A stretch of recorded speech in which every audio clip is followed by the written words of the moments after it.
Hello friends, ಇವತ್ತು ನೋಡ್ತಿರ್ಬೋದು ನಾವು ಕಾಲ ಬದಲಾಗಿದೆ, ರಾಜರು ಬದಲಾಗಿದ್ದಾರೆ, ಆದರೆ ಇತಿಹಾಸವನ್ನು ಹೇಳುವಂತ ಸಾವಿರಾರು ವರ್ಷಗಳಿಂದ ಇತಿಹಾಸವನ್ನು ಹೇಳುವಂತ ಈ ದೇವಾಲಯ ಇದೆ.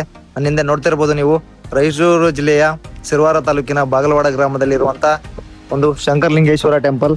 ಇದು ನಮ್ಮ ಬಾಗಲವಾಡ ಗ್ರಾಮದಲ್ಲಿರುವಂತ ಶಂಕರಲಿಂಗೇಶ್ವರ ಟೆಂಪಲ್. ಇದು ಕಲ್ಯಾಣ ಚಾಲುಕ್ಯರ 12ನೇ ಶತಮಾನದಲ್ಲಿ ನಿರ್ಮಾಣವಾದಂತ ಟೆಂಪಲ್. ಈ ಟೆಂಪಲ್ ನೋಡೋಣ ಬನ್ನಿ. ನೋಡ್ತಿರ್ಬೋದು ನೀವು ಹೋಗ್ತಾ ಇದ್ದಂತ ಸಂದರ್ಭದಲ್ಲಿ ಆನೆಗಳು ಬರಮಾಡಿಕೊಳ್ಳೋದನ್ನು ನೋಡ್ತಿರ್ಬೋದು. ಇದು ನಮ್ಮ ಊರಿನ ಶಂಕರಲಿಂಗೇಶ್ವರ ಟೆಂಪಲ್. ಇದು ಒಂದು ಕಲ್ಯಾಣ ಚಾಲುಕ್ಯರ ಇತಿಹಾಸವನ್ನು ತಿಳಿಸುವಂತ ಟೆಂಪಲ್ ಆಗಿದೆ. ನೋಡ್ತಿರ್ಬೋದು ಗರ್ಭಗುಡಿ, ಇವೆಲ್ಲ ನಕ್ಷತ್ರ ಆಕಾರದ ಸ್ತಂಭಗಳನ್ನು ನೋಡ್ತಿರ್ಬೋದು. ಇದು ಒಂದು 12ನೇ ಶತಮಾನದಲ್ಲಿ ನಿರ್ಮಾಣವಾದಂತ ಒಂದು ದೇವಸ್ಥಾನವಾಗಿದೆ.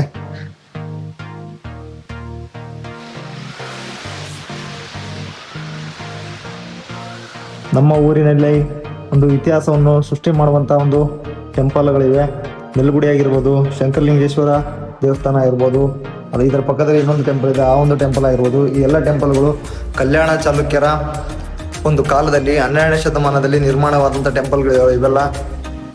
ಈ ಟೆಂಪಲ್ಗಳು ನಮ್ಮ ಏನಪ್ಪ ಅಂದರೆ 12ನೇ ಶತಮಾನದಲ್ಲಿ ವಿಕ್ರಮಾದಿತ್ಯನ ರಾಣಿ ಆಗಿರ್ಬೋದು, ನರಸಿಂಹ ರಾಜನ ರಾಣಿ ಆಗಿರ್ಬೋದು, ಅವರೆಲ್ಲ ಇದನ್ನ ಕಾಲಕ್ಕೆ ಆಳ್ವಿಕೆ ಮಾಡ್ತಾ ಇದ್ರು. ಇಲ್ಲಿದ್ದ ಅವರು ಒಂದು ಆಳ್ವಿಕೆ ನಡೆಸ್ತಾ ಇದ್ರು ಅನ್ನೋಕ್ಕೆ ಪುರಾವೆಗಳು ನೋಡ್ತಿರ್ಬೋದು. ಈ ಟೆಂಪಲ್ಗಳು ನಮ್ಮ ಒಂದು ಬಾಗಲವಾಡ ಗ್ರಾಮದಲ್ಲಿವೆ. ನೀವೇನಾದರೂ ಮಾನ್ವಿ ತಾಲೂಕು ಅಥವಾ ಸಿರವಾರ ತಾಲೂಕಿಗೆ ಬಂದಾಗ, ನಮ್ಮ ಒಂದು ಗ್ರಾಮಕ್ಕೆ ಬಂದಾಗ ಈ ಒಂದು ಟೆಂಪಲ್ಗಳನ್ನು ನೋಡ್ಬೋದು ನಾವು. ಇವು ಕಲ್ಯಾಣ ಚಾಲುಕ್ಯರ ಒಂದು ಇತಿಹಾಸಕ್ಕೆ ಸಂಬಂಧಿಸಿದಂಥ ಟೆಂಪಲ್ಗಳಾಗಿವೆ. ನೀವು ಯಾರಾದರೂ ನಮ್ಮ ಬಾಗಲವಾಡ ಗ್ರಾಮಕ್ಕೆ ಬಂದಾಗ ವೀಕ್ಷಣೆ ಮಾಡ್ಬೋದು. ನೋಡ್ಬೋದು ಫ್ರೆಂಡ್ಸ್, ನೀವೆಲ್ಲ ಹಲವಾರು ಕಲಾಕೃತಿಗಳು ಈ ಒಂದು ದೇವಸ್ಥಾನದಲ್ಲಿ ನಾವು ಕಾಣಬಹುದು. ಇದು ನಮ್ಮ ಒಂದು ಬಾಗಲವಾಡದಲ್ಲಿರುವಂತ 2ನೇ ಕಲ್ಯಾಣ ಚಾಲುಕ್ಯರ ಟೆಂಪಲ್. ಒಂದೇದು ನೆಲಗುಡಿ ಅಂತ ನೋಡಿರ್ಬೋದು ನೀವು, ಅದಕ್ಕೆ ಸೂರ್ಯನಾರಾಯಣ ಟೆಂಪಲ್ ಸಹ ಅಂತಾರೆ ಈ ಒಂದು ಇತಿಹಾಸದಲ್ಲಿ. 2ನೇದು ಬಂದು ಶಂಕರಲಿಂಗೇಶ್ವರ ಟೆಂಪಲ್. ಪಕ್ಕದಲ್ಲಿ ಇನ್ನೊಂದು ಟೆಂಪಲ್ ಇದೆ, ಅದೊಂದು ಟೆಂಪಲ್. ಈ ಎಲ್ಲ ಟೆಂಪಲ್ಗಳು ನಮ್ಮ ಕಲ್ಯಾಣ ಚಾಲುಕ್ಯರ ಕಾಲಕ್ಕೆ ಸಂಬಂಧಿಸಿದಂತೆ ಹೇಳಕ್ಕೆ ನಮಗೆ ಬಹಳ ಹೆಮ್ಮೆ. ಅದು ನಮ್ಮ ಒಂದು ಬಾಗಲವಾಡ ಗ್ರಾಮದಲ್ಲಿವೆ, ನಮ್ಮ ಒಂದು ಊರಲ್ಲಿದೆ ಅನ್ನೋಕ್ಕೆ ನಮಗೆ ಬಹಳ ಖುಷಿ ಆಗುತ್ತೆ. ಈ ಒಂದು ಟೆಂಪಲ್ಗಳನ್ನು ನೋಡ್ಬೋದು, ಬಹಳ ಇತಿಹಾಸವನ್ನು ಹೊಂದಿವೆ. ನೋಡಿ, ಸ್ಟಾರ್ಟಿಂಗ್ ಆಗ್ತಾ ಇದ್ದಾಗೆ ನಾನು ನಿಮಗೆ ನೆಲಗುಡಿಯಲ್ಲಿ ತೋರಿಸಿದ್ದೆ, ಅಲ್ಲಿ ಸಹ ಗಣಪತಿ ಮೂರ್ತಿ ಇತ್ತು, ಇಲ್ಲಿ ಸಹ ಗಣಪತಿ ಮೂರ್ತಿ ಇದೆ. ಈ ಒಂದು ಕಲ್ಯಾಣ ಚಾಲುಕ್ಯರಿಗೆ ಸಂಬಂಧಿಸಿದಂತ ಟೆಂಪಲ್ ಸಹ ಅದು. ನನಗೆ ಹೋದ ಟೈಮಲ್ಲಿ ನೆಲಗುಡಿ ಬಗ್ಗೆ ಮಾಹಿತಿ ಗೊತ್ತಿದ್ದಿಲ್ಲ. ನಾನು ವಿಡಿಯೋ ಪೋಸ್ಟ್ ಮಾಡಿದ ನಂತರ ನನಗೊಂದು ಮಾಹಿತಿ ಸಿಕ್ತು, ಅದು ಕಲ್ಯಾಣ ಚಾಲುಕ್ಯರ ಟೆಂಪಲ್, ಸೂರ್ಯನಾರಾಯಣ ಟೆಂಪಲ್ ಅಂತೇಳಿ.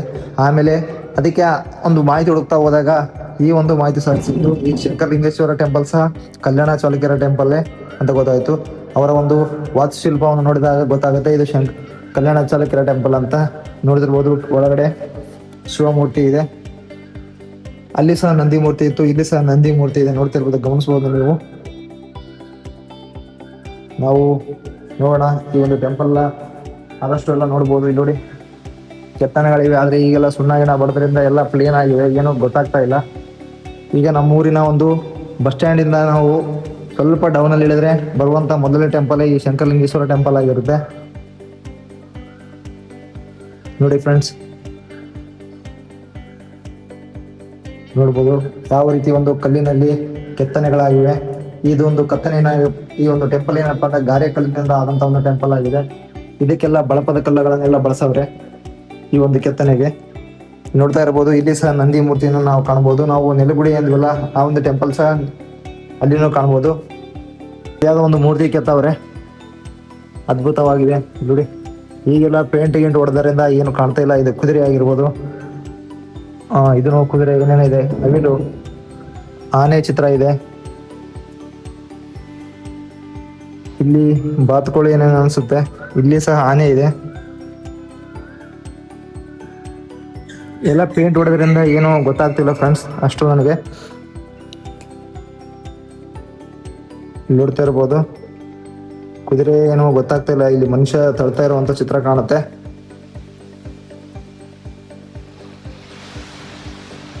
ಓಹೋ, ಇಲ್ಲಿ ನೋಡಿ, ವರಹ ಅನಿಸ್ತಿದೆ ನನಗೆ ಅನ್ಸ ಮಟ್ಟಿಗೆ. ಇದು ಆನೆ ಇದೆ, ಇಲ್ಲಿ ನೋಡ್ಬೋದು. ಅವರ ಒಂದು ಕೆತ್ತನೆ ಮೂರ್ತಿಗಳನ್ನು ನೋಡ್ಬೋದು ನಾವು. ಒಂದ್ ಸೈಡ್ ಆ ಕಡೆ ಎಲ್ಲ ಇದೆ, ಈ ಕಡೆ ಏನೂ ಇಲ್ಲ. ಪ್ಲೇನ್ ಆಗಿದೆ. ಆದರೆ ಕೆತ್ತನೆಗಳು ಬಳಪದ ಕಲ್ಲಿನಿಂದಾಗಿವೆ. ಇದನ್ನೆಲ್ಲ ಏನು ಗಾರೆ ಕಲ್ಲಿನಿಂದ ಕಟ್ಟವ್ರೆ ಅಂತ ಒಂದು ಮಾಹಿತಿ ಸಿಕ್ಕಿದೆ ಅಷ್ಟೇ, ನನಗೆ ಅಷ್ಟು ಬಹಳ ಸಿಕ್ಕಿಲ್ಲ. ನೋಡ್ತಿರ್ಬೋದು ಮೇಲೆ ಯಾವ ರೀತಿ ಒಂದು ವಾಸ್ತುಶಿಲ್ಪ ಕಾಣ್ತಾ ಇದೆ ನೋಡ್ತಿರ್ಬೋದು ನೀವು. ಬೇರೆ ಎಲ್ಲ ಏನು ಕಾಣ್ತಾ ಇಲ್ಲ ಯಾಕಂದ್ರೆ ಪೇಂಟ್ ಗಿಂಟ್ ಹೊಡ್ಬಿಟ್ಟವ್ರೆ, ಎಲ್ಲ ಏನು ಕಾಣ್ತಾ ಇಲ್ಲ ಅಷ್ಟಕ್ಕಷ್ಟೇ. ಆದರೆ ಇದು ಸಾವಿರಾರು ವರ್ಷಗಳ ಹಿಂದಿನ ಟೆಂಪಲ್ ಅನ್ನೋಕ್ಕೆ ಪುರಾವೆಗಳಿವೆ. ಇದು ಕಲ್ಯಾಣ ಚಾಲುಕ್ಯರ ಟೆಂಪಲ್ ಆಗಿದೆ, ನೋಡ್ಬೋದು ನಾವು. ಈ ಒಂದು ಚಿತ್ರಗಳನ್ನು ನೋಡಿದ ಮುಖಾಂತರ ನಿಮ್ಗೇನಾದರೂ ಇದ್ರ ಬಗ್ಗೆ ಗೊತ್ತಿದ್ರೆ ಕಮೆಂಟಲ್ಲಿ ತಿಳಿಸೋದು ಮರಿಬೇಡಿ. ಯಾಕಂದರೆ ಈ ಕಮೆಂಟ್ನ ನಮ್ಮ ಊರಿನ ಜನಗಳೆಲ್ಲ ಓದ್ತಾರೆ, ಅವರಿಗೂ ಸಹ ಮಾಹಿತಿ ಗೊತ್ತಾಗುತ್ತೆ ಏನು ಏನಿಲ್ಲ ಅಂತ. ಯಾಕಂದರೆ ನಮ್ಮ ಊರಿನ ಇತಿಹಾಸ ನಾವು ತಿಳ್ಕೊಳ್ಳೋದು ಭಾಳ ಮುಖ್ಯ ಆಗುತ್ತೆ. ಏನಪ್ಪ ಅಂದರೆ ಇತಿಹಾಸ ಗೊತ್ತಿಲ್ಲದ ಇತಿಹಾಸನ ಸೃಷ್ಟಿ ಮಾಡೋಕ್ಕಾಗಲ್ಲ ಅಂತವ್ರೆ. ಆದ್ದರಿಂದ ನಮ್ಮ ಇತಿಹಾಸವನ್ನು ಓದದೇ ಅವರು ಇತಿಹಾಸನ ತಿಳಿದುಕೊಳ್ಳಬೇಕಾಗುತ್ತೆ. ಅದಕ್ಕೆ ಇಂಥವೆಲ್ಲ ಒಂದು ಅಂಶಗಳನ್ನು ತೋರಿಸ್ಬೋದು. ನೋಡೋಣ ಬನ್ನಿ ಒಳಗಡೆ. ನೋಡಿ ಯಾವ ರೀತಿ ಒಂದು ಕಲ್ಪನೆಗಳು ಕೆತ್ತನೆಗಳಿವೆ ನೋಡ್ಬೋದು. ಈಗಿನ ಕಾಲದಲ್ಲಿ ನಾವು ಬರಹಗಳನ್ನು ಪೇಪರಲ್ಲಿ ಕೆತ್ತಕ್ಕೆ ಕಷ್ಟ ಆಗುವಂಥ ಕಾಲದಲ್ಲಿ, ಆಗಿನ ಕಾಲದಲ್ಲಿ ಕಲ್ಯಾಣ ಚಾಲುಕ್ಯರು ಕಲ್ಲಿನಗಳ ಮೇಲೇ ಡಿಸೈನ್ ಮಾಡವ್ರೆ, ವಿನ್ಯಾಸಗಳು ನೋಡ್ತಿರ್ಬೋದು. ನೋಡಿ 2 ಆನೆಗಳು ಯಾವ ರೀತಿ ಏನು ಮಾಡ್ತಾ ಇವೆ ಅಂತ. ಅದ್ಭುತವಾದಂಥ ಟೆಂಪಲ್ಗಳಿವೆ ನಮ್ಮ ಊರಲ್ಲಿ ನೋಡ್ಬೋದು ನಾವು ಫ್ರೆಂಡ್ಸ್. ಎಲ್ಲ ಬರಹಗಳು ಒಂದೊಂದು ಕೆತ್ತನೆಗಳು ಒಂದೊಂದು ಮಾಹಿತಿಯನ್ನು ನೀಡುತ್ತವೆ. ಆದರೆ ನನಗೆ ಅಷ್ಟು ಗೊತ್ತಾಗ್ತಿಲ್ಲ ಏನಪ್ಪ ಅಂತ. ನಿಮ್ಗೆ ಗೊತ್ತಾದರೆ ಕಮೆಂಟಲ್ಲಿ ತಿಳಿಸೋಣ ಮರಿಬೇಡಿ. ನೋಡ್ಬೋದು ಇಲ್ಲಿ ನೋಡಿ ಗರ್ಭಗುಡಿ ಯಾವ ರೀತಿ ಇದೆ. ಕರೆಂಟ್ ಹೋಗಿದೆ ಫ್ರೆಂಡ್ಸ್, ಅದಕ್ಕೆ ಏನು ಕಾಣ್ತಾ ಇಲ್ಲ.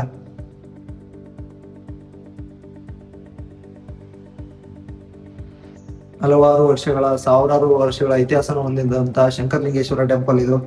ಕಲ್ಯಾಣ ಚಾಲುಕ್ಯರ ಒಂದು ಟೆಂಪಲ್ ನೋಡ್ತಿರ್ಬೋದು ನಾವು.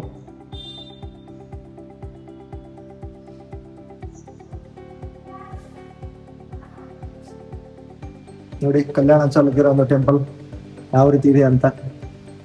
ಈ ರೀತಿ ಒಂದು ಶಿವಮೂರ್ತಿ ಇದೆ ಇಲ್ಲಿ ನೋಡ್ಬೋದು ನಾವು. ಈಗೆಲ್ಲ ಪೂಜೆ ಪುನಸ್ಕಾರಗಳು ನಡೀತಾ ಇವೆ. ಮೇಲ್ಗಡೆ ಇನ್ನೂ ಕಟ್ಟಡ ಕಟ್ತಾ ಇದ್ದಾರೆ ನೋಡ್ಬೋದು ನಾವು. ಇನ್ನು ಡೆವಲಪ್ಮೆಂಟ್ ಆಗ್ತಾ ಇದೆ ನಮ್ಮ ಊರಿನ ಒಂದು ಈ ಟೆಂಪಲ್. ಇದೇ ರೀತಿ ನಮ್ಮ ಊರಿನ ಎಲ್ಲ ಟೆಂಪಲ್ಗಳು ಡೆವಲಪ್ ಆದರೆ ಬಹಳ ಖುಷಿ.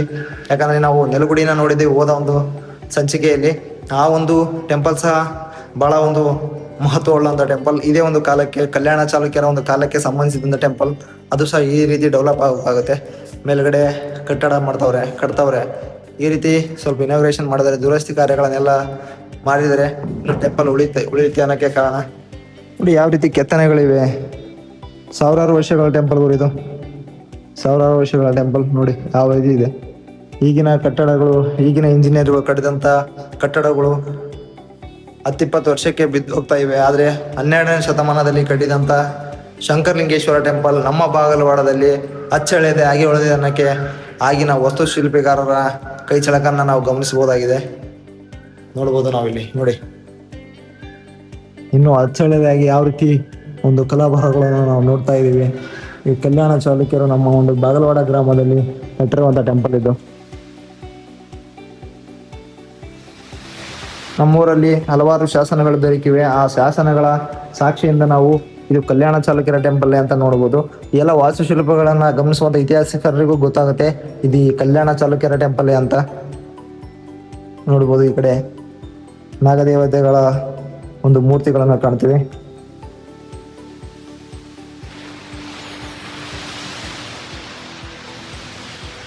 ಇದು ಯಾವ ವಿಗ್ರಹ ಅಂತ ನನಗೂ ಗೊತ್ತಿಲ್ಲ, ಆದರೆ ಪಕ್ಕದಲ್ಲಿರೋದು ಗಣಪತಿ ಅಂತ ಅಷ್ಟೇ ಗೊತ್ತು ನನಗೆ.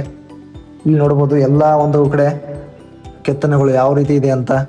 ಅಲ್ಲಿ ನೋಡ್ಬೋದು ಕಮಲದ ಕೆತ್ತನೆ ಸಖತ್ತಾಗಿದೆ. ಇದೆಲ್ಲ ಈ ಸೂಚನೆಗಳು ಏನು ತಿಳಿಸ್ತವಪ್ಪ ಅಂದರೆ ಕಲ್ಯಾಣ ಚಾಲುಕ್ಯರ ಒಂದು ವಾಸ್ತುಶಿಲ್ಪವನ್ನು ತಿಳಿಸುತ್ತವೆ ಇವೆಲ್ಲ.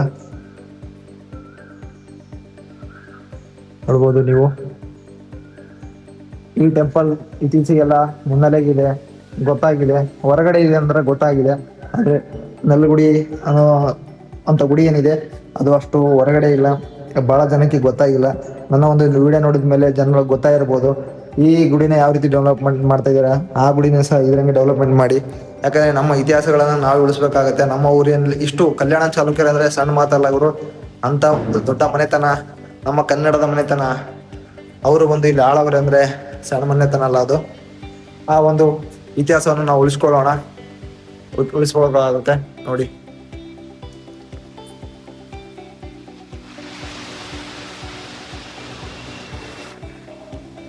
ಈಗೆಲ್ಲ ಟೆಂಪಲ್ ಏನಾಗುತ್ತೆ, ಕಲ್ಯಾಣ ಚಾಲುಕ್ಯರ ಒಂದು ವಂಶಸ್ಥರಿಗೆ ಸಂಬಂಧಿಸಿದಂಥ ಟೆಂಪಲ್ ಆಗಿದೆ.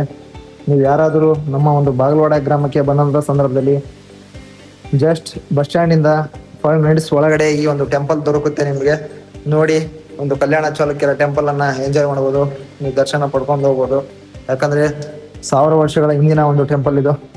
1000 ವರ್ಷಗಳ ಹಿಂದಿನ ಟೆಂಪಲ್, 12ನೇ ಶತಮಾನದಲ್ಲಿ ಒಂದು ಟೆಂಪಲ್ ಉಳ್ಕೊಂಡಿದೆ. ಬಂದು ವಿಸಿಟ್ ಕೊಡಿ. ನೋಡಿದಿರ್ಬೋದು ಈ ಕಲಾಕೃತಿಗಳಿವೆ.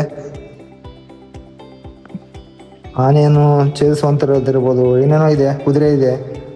ನನಗೆ ಅಷ್ಟು ಇತಿಹಾಸದ ಬಗ್ಗೆ ಮಾಹಿತಿ ಇಲ್ಲ, ಆದರೆ ನನಗೇನು ನಮ್ಮ ಊರನ್ನ ಎಕ್ಸ್ಪ್ಲೋರ್ ಮಾಡ್ಬೇಕನ್ನೋ ಒಂದು ಏನಿದೆ ಹಠ ಇದೆ, ಅದೊಂದು ಛಲ ಇದೆ. ಆ ಒಂದು ಕಾರಣಕ್ಕೆ ನಾನು ಏನೇ ಆಗಲಿ ಗೊತ್ತಿದ್ದೇ ಇರಲಿ ಏನೋ ಒಂದು ತಿಳ್ಕೊಳ್ಬೇಕನ್ನೋ ಒಂದು ಆಸಕ್ತಿಯಿಂದ ಈ ವಿಡಿಯೋ ಮಾಡಿದ್ದೀನಿ.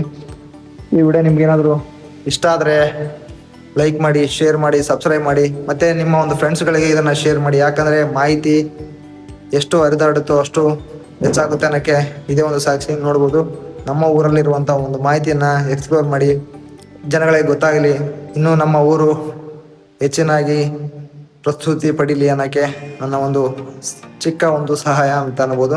ನಾನು ಕೊಡ್ತಾ ಇರೋ ಮಾಹಿತಿ ನಿಮಗೆ ಸರಿನೋ ತಪ್ಪು ಗೊತ್ತಿಲ್ಲ, ಆದರೆ ಇದು ಕಲ್ಯಾಣ ಚಾಲುಕ್ಯರ ಟೆಂಪಲ್ ಅನ್ನೋಕ್ಕೆ ನನಗೆ 4-5 ಶಾಸನ ಸಿಕ್ಕಿವೆ, ಬುಕ್ಸ್ ಇದೆ, ನಮ್ಮ ಊರಿನ ಲೈಬ್ರರಿಲಿ ಇದೆ. ಆ ಒಂದು ಬುಕ್ಕಲ್ಲಿ ನೋಡಿದ್ದೀನಿ.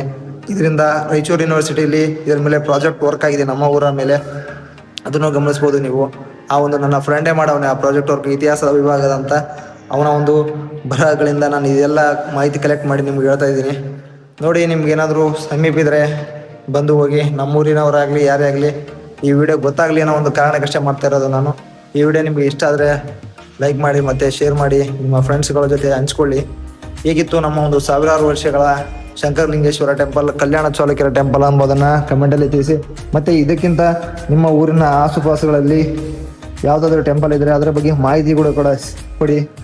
ಅಂಥ ಟೆಂಪಲ್ಗಳನ್ನು ನಾವು ಉತ್ತರ ಕರ್ನಾಟಕದಲ್ಲಿರುವಂಥ ಟೆಂಪಲ್ಗಳನ್ನ ಎಕ್ಸ್ಪ್ಲೋರ್ ಮಾಡೋಣ, ನಮ್ಮ ಇತಿಹಾಸವನ್ನು ನಾವು ಉಳಿಸೋಣ ಅಂತ ಹೇಳ್ತಾ ಥ್ಯಾಂಕ್ ಯು ಸೋ ಮಚ್.